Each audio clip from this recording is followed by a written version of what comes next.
हरिओम। आज 9 अक्टूबर है 2024। ऐसे शारदीय नवरात्र सप्तम दिवस है, सप्तमी कहते हैं इसको। चलिए, सप्तमी काल रात्रि, इसका अलग इंस्टाग्राम हम भेजेंगे। अभी गीता के ऊपर जा रहे हैं हम लोग। गीता के द्वितीय अध्याय के लगभग 48 श्लोक तक भगवान ने कर्मयोग कर्म के बारे में बताया। आज 49 है। भगवान ये कहना चाहते हैं कि जो कर्मयोग है, जिसका नाम उन्होंने यहाँ पर बुद्धि योग दिया, वो श्रेष्ठ है कर्म से। उसको व्यतिरिक्त मेथड से कहेंगे कि बुद्धि योग से कर्म योग से जो कर्म है वो अवर है, निकृष्ट है। इस दृष्टि से बोल रहे हैं। श्री भगवान उवाच दूरेण ह्यवरम कर्म बुद्धि योगा धनंजय बुद्धो शरणमन्विच्छ कृपणा फल हेतवः। धनंजय, तुमने धन को तो इकट्ठा किया है, मगर अभी इकट्ठा करो उस कर्मयोग की संपत्ति को।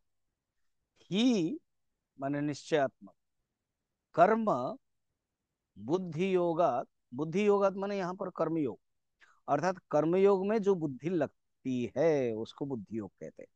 सांख्य योग में जो बुद्धि लगती है उसको सांख्य बुद्धि कहते हैं। तो बुद्धि योगात दूरेण, दूरेण माने अनेक, अधम, निकृष्ट। समझ लो ये निकृष्ट है। ये एक लाइन चला गया। दूसरा लाइन कह रहे हैं बुद्धौ शरणमन्वेच्छ, इसलिए तुम बुद्धि के शरण में जाओ। तो तुम बुद्धि के शरण में जाओगे तभी ही तुम जान सकते हो। बुद्धि माने यहाँ कर्मयोग के बुद्धि, योग विषयण बुद्धि, निष्काम कर्म योग विषयण बुद्धि। या तो उसके परिपाक को अवस्था में, क्योंकि बुद्धि की जो परिपक्व अवस्था, परिपक्व होने मैच्योरिटी अवस्था होती है, तो तुम मोक्ष तक प्राप्त कर सकते हो। इसलिए बहुत जरूरी है। तो बुद्धो शरणमन्यच्छ कृपणा फल हेतव। और कहते हैं जो फल चाहते हैं, जो तृष्णा चाह होती है जिसके, वो तो कृपण है। अच्छा, बृहदारण्यक उपनिषद में एक शब्द आया है कृपण। तो बृहदारण्यक उपनिषद याज्ञवल्क्य कहते हैं, हे गार्गी, यो वा एतद अक्षरम गार्गी अविदित्वान अस्मात् लोकात् प्रैति स कृपणः। ज्यादातर व्यवहार में कृपण किसको कहते हैं? कंजूस कहते हैं, माइजर कहते हैं। मगर यहाँ शास्त्रीय ढंग में कृपण अलग है। कहते हैं जो इस अस्मिन लोक है, इस संसार में ज्ञान प्राप्त, आत्मज्ञान प्राप्त न करके मर जाता है, उसको कहते हैं कृपण। अरे वाह! और दानी कौन है? और जो कृपण के बदले जो ज्ञानी है, वो कौन है? ज्ञानी, दानी, बुद्धिमान वो है जो ज्ञान प्राप्त कर लेता है।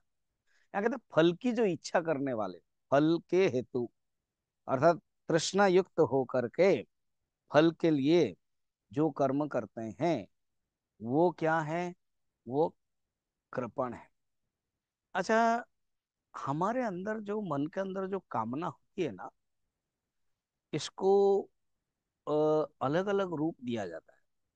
जब वो अविकसित फॉर्म में रहते हैं उसको कहते हैं अ, वासना। और जब वो मन के अंदर रहती है और प्राप्त करने के लिए इच्छा होती है, उसको कहते हैं तृष्णा। और फल प्राप्त करने के बाद फिर और प्राप्त कर, और प्राप्त करे, उसको कहते हैं लोभ। और भोग की इच्छा है, उसको ही काम कहते हैं। तो ये जो कृपणा फल हेतु, फल की जो इच्छा रहती है बार बार प्राप्त करने के लिए, या तो लोभ की दृष्टि से या तो तृष्णा दृष्टि से, वो कहते हैं ये गलत है। उसको छोड़ो और तुम कर्म योग में अपने बुद्धि को लगाओ।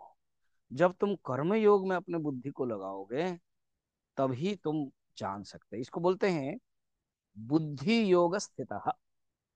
बुद्धि योग माने ज्ञान योग नहीं, बाद में कल्मिनेशन ज्ञान योग में हो जाएगा। जैसे कोई रोड है, उसका नाम है सरहंद रोड। मैं पटियाला का एग्जांपल दे रहा हूँ। फिर सरहंद रोड के बाद एनएच रोड, जहाँ अमृतसर तक जाता है। तो सरहंद रोड मर्ज हो जाता है एनएच में। ऐसे ही कर्मयोग मर्ज हो जाता है सांख्य योग। तो अर्जुन तुम कर्मयोग करो, क्योंकि जो खाली कर्म है सकाम करो वो निकृष्ट है, और फल की इच्छा मत करो। ये भगवान बता रहे हैं। आज इतना ही, फिर कल देखेंगे हम। हरिओम।